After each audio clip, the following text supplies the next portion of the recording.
नमस्कार, जय हिंद प्यारे साथियों। स्वागत है आप सभी का आपके अपने यूट्यूब चैनल अमन स्टडी पॉइंट में। साथियों, हाजिर हैं एक और सीटेट वीडियो के साथ जिसमें बाल विकास के प्रीवियस ईयर क्वेश्चन पेपर से महत्वपूर्ण 30 प्रश्नों को देखेंगे। ये प्रश्न आपके 18 सितंबर 2016 के सीटेट के एग्जाम में पूछे गए हैं। तो चलिए शुरू करते हैं वीडियो को बिना किसी देरी के। पहला प्रश्न है साथियों आपके स्क्रीन पर, लेव वाइगोस्की के समाज संरचना सिद्धांत में दृढ़ विश्वास रखने वाले शिक्षक के नाते आप अपने बच्चों के आकलन के लिए निम्नलिखित में से किस विधि को वरीयता देंगे? ऑप्शन है सहयोगी प्रोजेक्ट, मानकीकृत परीक्षण, तथ्यों पर आधारित प्रत्यास्मरण। देखिए, याद करने की, स्मरण करने की बात की गई है। वस्तुपरक बहुविकल्पी प्रकार के प्रश्न। तो हमने कहा था पॉजिटिव में जहाँ भी सहयोगी या फिर सहयोग, अवसर देना, सहयोग करना, जहाँ भी ऐसा आपको दिखे पॉजिटिव है, प्रश्न हमारा पॉजिटिव है, तो पॉजिटिव के साथ ए के साथ आंसर लगा देंगे। चलेंगे अगले प्रश्न की ओर। अगला प्रश्न आपका ये है कि अपनी कक्षा की व्यक्तिगत विभिन्नताओं से निपटने के लिए शिक्षक को चाहिए कि शिक्षण और आकलन के समान, और देखिए मानक और समान एक ही तरह के ये जो है निगेटिव टैग में आते हैं। बच्चों को उनके अंकों के आधार पर अलग करने का, नामित करने का बात किया गया है, ये भी हमारा निगेटिव हो जाएगा। बच्चों से बातचीत करें और उनके दृष्टिकोण को महत्व दें। अब देखिए कठोर नियम लागू करने की बात की गई है, तो ये भी हमारा आंसर नहीं होगा। ऑप्शन नंबर सी सटीक आंसर हो जाएगा। चलेंगे अगले प्रश्न की ओर। और प्रीवियस ईयर के क्वेश्चन हम लोग यहाँ पर लगा रहे हैं, तो बार बार हम आपसे एक ही चीज़ कहना चाहेंगे कि जितना ज़्यादा हो सके आप लोग प्रीवियस ईयर के क्वेश्चनों से प्रैक्टिस सेट लगाइए। प्रैक्टिस करेंगे, जितना ज़्यादा प्रैक्टिस करेंगे उतने जो है आपकी तैयारी अच्छी होगी। जितना हमसे संभव हो पाएगा हम जो है यहाँ पर आपको प्रीवियस ईयर क्वेश्चन पेपर देने का प्रयास करेंगे। बाकी और भी आपको अलग से कहीं से मिलता है तो आप उसको तैयार करने की कोशिश ज़रूर कीजिएगा। आकलन उद्देश्यपूर्ण होता है यदि इससे विद्यार्थियों में भय और तनाव का संचार हो, इससे विद्यार्थियों और शिक्षकों को प्रतिपुष्टि यानी फीडबैक प्राप्त हो। देखिए तनाव की बात की गई है, भय यानी डर की, तो ये हमारा आंसर नहीं होगा, केवल आ गया निगेटिव में आ जाएगा हमारा। और मूल्यांकन तुलना करने की बात की गई है, तो आंसर जाएगा ऑप्शन बी के साथ, ये जो है सटीक है, हमारा सकारात्मक है, तो बी के साथ आंसर लगाएंगे। चलेंगे अगले प्रश्न की ओर। और अगला प्रश्न आपका ये है साथियों, राष्ट्रीय पाठ्य चर्चा की रूपरेखा NCF 2005 के अनुसार शिक्षक की भूमिका है। देखिए सत्तावादी नहीं होना है, सुविधादाता होगा। ऑप्शन डी इस प्रश्न का सही जवाब होगा, तो डी के साथ आंसर लगाएंगे। चलेंगे अगले प्रश्न की ओर। अगला प्रश्न आपका ये है, अनुसंधान सुझाते हैं कि विविध कक्षा में अपने विद्यार्थियों से शिक्षिका की अपेक्षाएं विद्यार्थियों के अधिगम पर महत्वपूर्ण प्रभाव छोड़ती है। एकमात्र निर्धारित होती है, देखिए एकमात्र दिया गया है, के साथ संबंधित नहीं मानी जानी चाहिए, पर कोई प्रभाव नहीं छोड़ती। तो साथियों यहाँ पर सही जवाब हो जाएगा, ये जो है विद्यार्थियों पर अधिगम के महत्वपूर्ण प्रभाव छोड़ती है। सबसे सटीक आंसर ऑप्शन ए। चलेंगे अगले प्रश्न की ओर। और PDF जो है टेलीग्राम चैनल का लिंक जो है आपको दे दिया जाएगा, वहाँ से टेलीग्राम ग्रुप आप लोग ज्वाइन कर लीजिएगा, या फिर आपको कम्युनिटी ग्रुप का लिंक उसमें डिस्क्रिप्शन बॉक्स में दिया गया है, वहाँ पर आप लोग कमेंट में बता दीजिएगा कौन से क्लास की कौन सी PDF चाहिए, आपको वहाँ पर उपलब्ध करा दिया जाएगा। विशेष आवश्यकता वाले बच्चों को शामिल करना एक काल्पनिक लक्ष्य है, जिनमें अक्षमता न हो उन बच्चों के लिए हानिकारक है, ये नहीं है। विद्यालयों पर भार बढ़ा देगा, जी सब निगेटिव है। शिक्षण के प्रति दृष्टिकोण विषय वस्तु और धारणा परिवर्तन की अपेक्षा रखता है। ऑप्शन नंबर डी इसका सही जवाब हो जाएगा, तो डी के साथ आंसर लगाएंगे। चलेंगे अगले प्रश्न की ओर। और साथियों जितना जल्दी हम लोग जो टॉपिक वाइज क्वेश्चन देख रहे हैं अगर वो समाप्त हो जाते हैं तो मैथ का भी वीडियो आपको बीच में देखने को मिलेगा। सीटेट का प्रयास है कि जल्द ही जल्द आपको वीडियो देखने को मिले। विविध प्रकार की सामाजिक, आर्थिक और सांस्कृतिक पृष्ठभूमि के बच्चों से युक्त कक्षा सभी विद्यार्थियों के अधिगम अनुभवों को बढ़ाती है। यह कथन है। बताना है कि यह कथन सही है या फिर गलत है, ये पूछा गया है।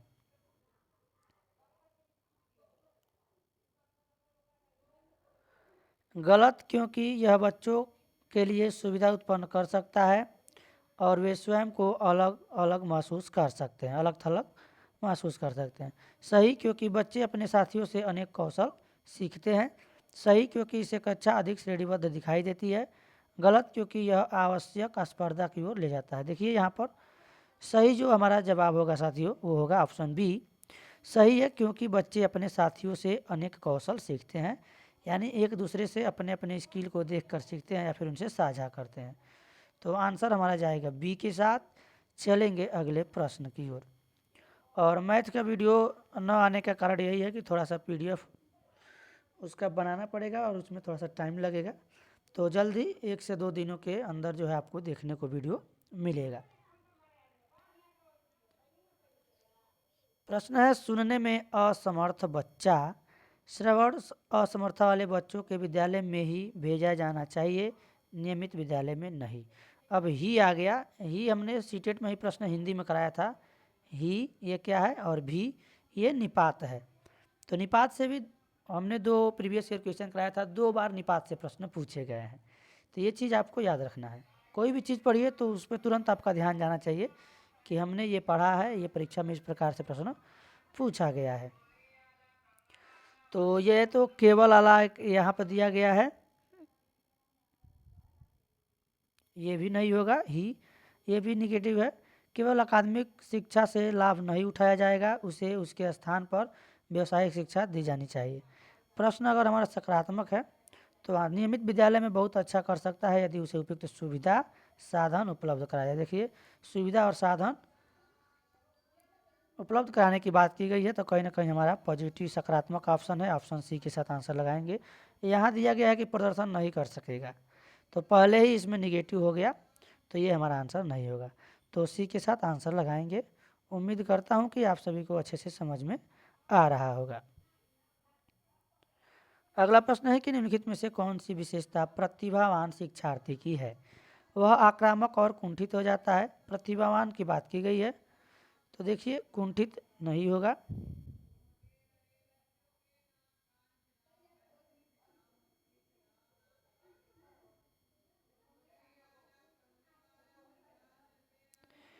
निम्नलिखित में से कौन सी विशेषता प्रतिभावान शिक्षार्थी की है, ये पूछा गया है। वह आक्रामक और कुंठित हो जाता है। यदि कक्षा की गतिविधियाँ अधिक चुनौतीपूर्ण नहीं है तो वह कम प्रेरित अनुभव करता है और उब जाता है। वह बहुत ही तुनक मिजाज होता है या फिर वह रस्मी व्यवहार करता है, जैसे हाथ थपथपाना, डोलना आदि।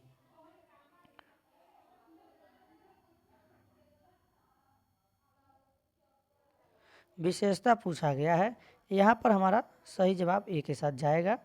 चलेंगे अगले प्रश्न की ओर। अगला प्रश्न है कि एक शिक्षिका अपनी प्राथमिक कक्षा में प्रभावी अधिगम को बढ़ा सकती है। ऑप्शन दिया गया, अधिगम में छोटी छोटी उपलब्धियों के लिए पुरस्कार देकर, ड्रिल और अभ्यास के द्वारा, अपने विद्यार्थियों को प्रतियोगिता में प्रोत्साहन देकर। देखिए प्रोत्साहन यहाँ पे सही है, सटीक है, मगर ऑप्शन डी भी देख लेते हैं, विषय वस्तु को विद्यार्थियों के जीवन के साथ संबंधित करके। तो सबसे ज़्यादा सटीक ये होगा डी वाला। दोनों सकारात्मक है, परंतु जो डी वाला है वो सबसे अधिक है, तो डी के साथ आंसर लगाएंगे। क्योंकि जब बच्चों के स्वयं जीवन के साथ संबंध करके कुछ सिखाया जाएगा तो उसे जल्दी सीखेंगे।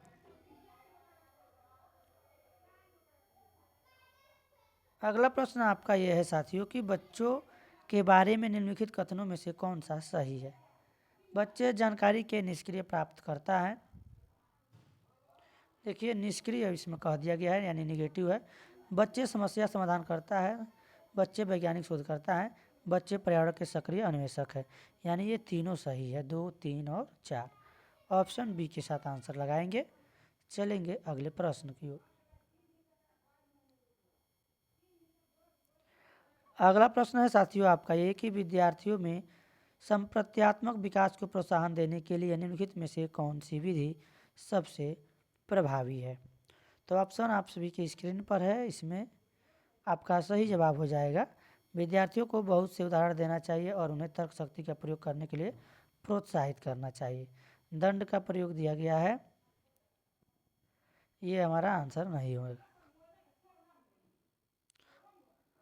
तो सी के साथ आंसर लगाएंगे। चलेंगे अगले प्रश्न की ओर। अगला प्रश्न आपका ये है, प्राथमिक विद्यालय में बच्चे उस वातावरण में सबसे प्रभावी ढंग से सीखेंगे, यानी किस वातावरण में प्रभावी ढंग से सीखेंगे जहां उनकी संवेगात्मक आवश्यकताओं की पूर्ति होती है और वे अनुभव करते हैं कि वे महत्वपूर्ण हैं।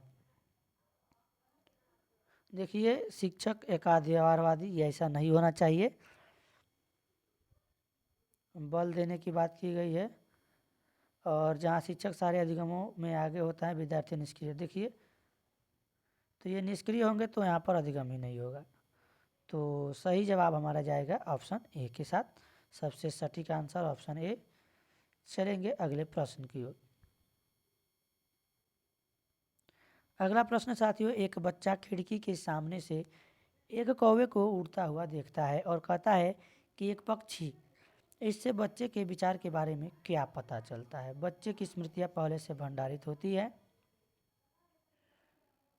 और बच्चे में पक्षी का प्रत्यय विकसित हो चुका है। बच्चे ने अपने अनुभव बताने के लिए भाषा के कुछ उपकरणों का विकास भी कर लिया है। यानी ये तीनों जो है सही है, तभी तो बच्चा बोल रहा है कि यह एक पक्षी है। तो ऑप्शन सी इस प्रश्न का सही जवाब हो जाएगा। तो सी के साथ आंसर लगाएंगे। चलेंगे अगले प्रश्न की ओर। कोई शिक्षिका अपने शिक्षार्थियों यानी विद्यार्थियों को क्या कहें कि उन्हें भीतरी प्रेरणा के साथ कार्य करने के लिए प्रोत्साहित कर सके? चलो इसे उसके करने से पहले समाप्त कर लो। तुम उसके जैसे क्यों नहीं हो सकते? देखो, उसने इसे एकदम ठीक कर दिया। काम जल्दी पूरा करो तो तुम्हें एक टॉफ़ी मिलेगी।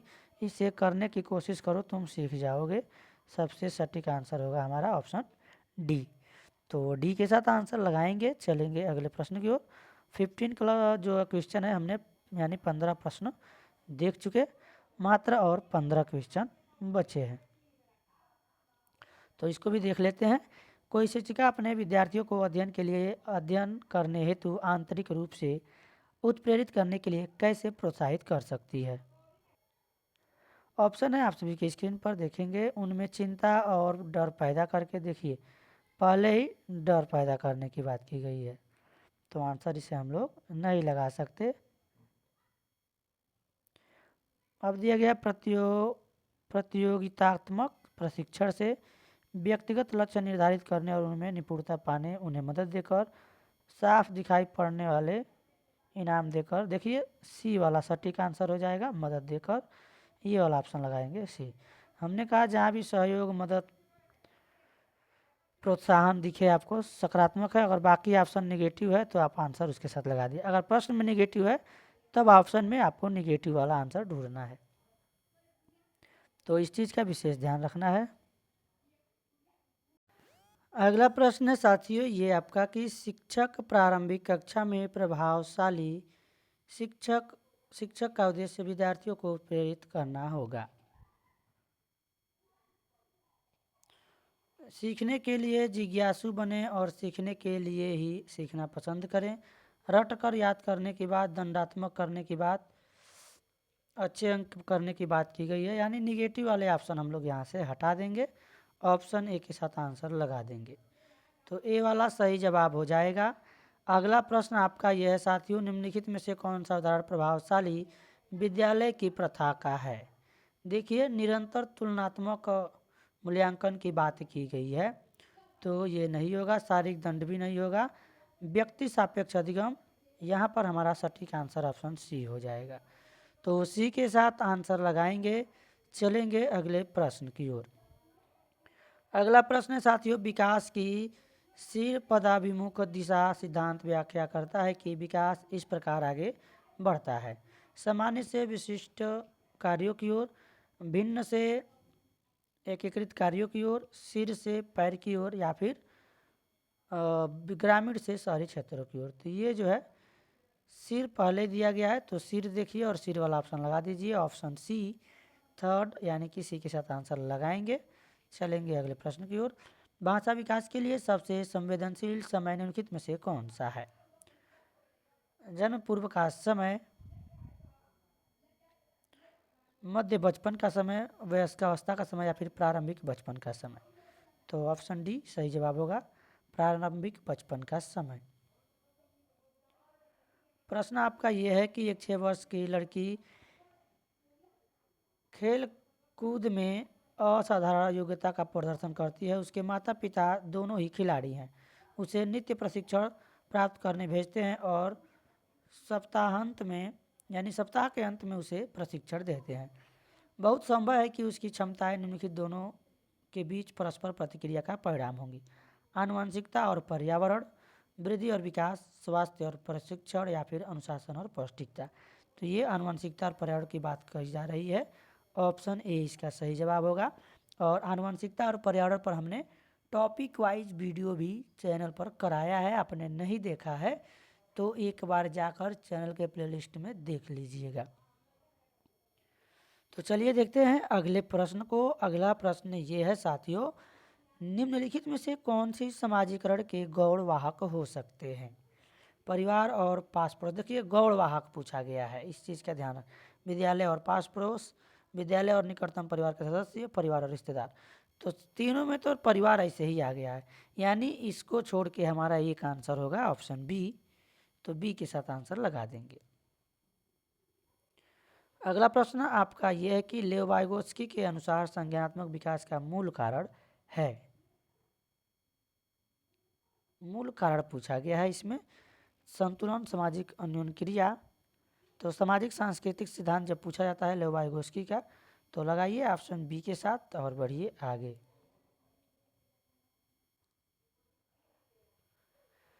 किसी बच्चे का दिया गया विशिष्ट उत्तर कोहलबर्ग के नैतिक तर्क के सोपानों की विषय वस्तु के किस सोपान के अंतर्गत आएगा? यदि आप ईमानदार हैं तो आपके माता पिता आप पर गर्व करेंगे, इसलिए आपको ईमानदार रहना चाहिए। तो इसका आंसर बताना है दंड, आज्ञाकारिता अनुकूलन, सामाजिक संकुचन अनुकूलन, अच्छी लड़की अच्छा लड़का अनुकूलन या फिर कानून और व्यवस्था अनुकूलन। तो ये अच्छी लड़की और अच्छा लड़का का अनुकूलन ये होगा ऑप्शन सी आपका सही जवाब। जीन पियाजे के अनुसार शिक्षण अधिगम के लिए निम्नलिखित में से क्या आवश्यक है? ऑप्शन है शिक्षार्थियों के द्वारा पर्यावरण की सक्रिय खोजबीन, वयस्कों के व्यवहार का अवलोकन, ईश्वरीय न्याय पर विश्वास, शिक्षकों और माता पिता द्वारा पुनर्बलन। तो खोजबीन वाला ऑप्शन ए यहाँ पर सही जवाब होगा। चलेंगे अगले प्रश्न की ओर। अगला प्रश्न है जीन पियाजे के अनुसार प्रारूप यानी स्कीमा निर्माण वर्तमान योजनाओं के अनुरूप बनाने हेतु नवीन जानकारी में संशोधन और नवीन जानकारी के आधार पर पुरानी योजनाओं में संशोधन के परिणाम के स्वरूप में घटित होता है। इन दो प्रक्रियाओं को किस नाम से जाना जाता है?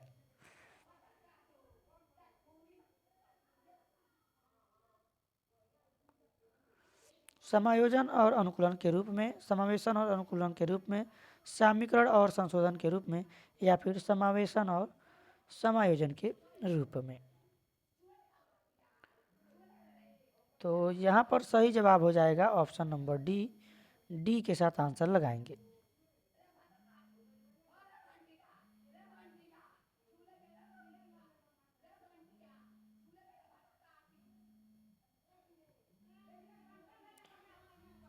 अगला प्रश्न आपका ये है, किसी प्रगतिशील कक्षा की व्यवस्था में शिक्षक एक ऐसे वातावरण को उपलब्ध कराकर अधिगम को सुगम बनाता है जो खोज को प्रोत्साहन देता है, नियामक है, समावेशन को हतोत्साही। देखिए हतोत्साही की बात करने की यहाँ पर ये निगेटिव है, आंसर नहीं लगाएंगे इसके साथ।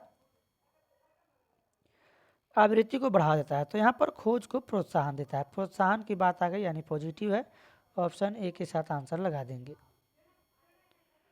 अगला प्रश्न यहाँ पर आ गया साथियों, हार्वर्ड गार्डनर का बहुबुद्धि सिद्धांत सुझाता है कि हर बच्चे को प्रत्येक विषय 8 भिन्न तरीकों से पढ़ाया जाना चाहिए ताकि सभी बुद्धियाँ विकसित हों। बुद्धि को केवल देखिए केवल आ गया, बुद्धिलब्धि परीक्षा से ही निर्धारित किया जा सकता है, तो ये वाला तो आंसर होगा नहीं। शिक्षक को चाहिए कि विषय वस्तु को वैकल्पिक विधियों से पढ़ाने के लिए बहुविधियों को एक रूपरेखा की तरह ग्रहण करे। क्षमता भाग्य है, एक अवधि है, भीतर अवधि के भीतर नहीं बदलती। देखिए ये सब निगेटिव है, तो सटीक आंसर हमारा हो जाएगा ऑप्शन नंबर सी। बहुबुद्धि यानी एक से अधिक बुद्धियों को और अलग अलग विधियों से, कई विधियों से जो है ग्रहण करें। ऑप्शन सी सही जवाब होगा। अगला प्रश्न आपका ये है, कोई 5 साल की लड़की एक टी शर्ट को तह करते हुए अपने आप से बात करती है। लड़की द्वारा प्रदर्शित व्यवहार के संदर्भ में निम्नलिखित में से कौन सा कथन सही है, ये बताना है। तो साथियों इसमें आपका ऑप्शन बी सही जवाब हो जाएगा। जिन पियाजे इसे आम केंद्रीय भाषा कहेगा और लेव वाइगोस्की इसकी व्याख्या बच्चे के द्वारा निजी भाषा से अपनी क्रियाओं को नियमित करने के प्रयासों के रूप में करेगा। तो बी के साथ आंसर लगाएंगे। काफ़ी बड़े बड़े यहाँ पर ऑप्शन दिए गए हैं प्रश्न का। अगला प्रश्न है आपका, बहुत ही छोटा प्रश्न है, लिंग है। तो लिंग जो है बताना है क्या है। जैविक सत्ता है, शारीरिक संरचना है, सहज गुण है, या फिर सामाजिक संरचना। तो जो लिंग है साथियों, यह एक लिंग यानी जेंडर, इसको इंग्लिश में जेंडर कहते हैं। तो जेंडर जो हो जाएगा सामाजिक संरचना है। ऑप्शन डी इसका सही जवाब हो जाएगा। तो साथियों आज के वीडियो में बस इतना ही।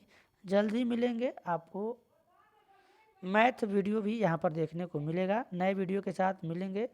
तब तक के लिए अगर वीडियो अभी तक आपको पसंद आया हो, थोड़ा भी लगा हो कि आपके लिए यहाँ पर कुछ मेहनत और प्रयास किया गया है, तो वीडियो को लाइक और शेयर कर दीजिएगा। और चैनल पर पहली बार हैं तो चैनल को सब्सक्राइब करके बेल नोटिफिकेशन आइकान को प्रेस कर लीजिएगा। जो घंटी वाला आइकान है उसको प्रेस कर लीजिएगा और उसमें ऑल का ऑप्शन आता है, उसको क्लिक कर दीजिएगा ताकि सभी नोटिफिकेशन आप सभी तक समय से पहुंच सके। धन्यवाद। जय हिंद।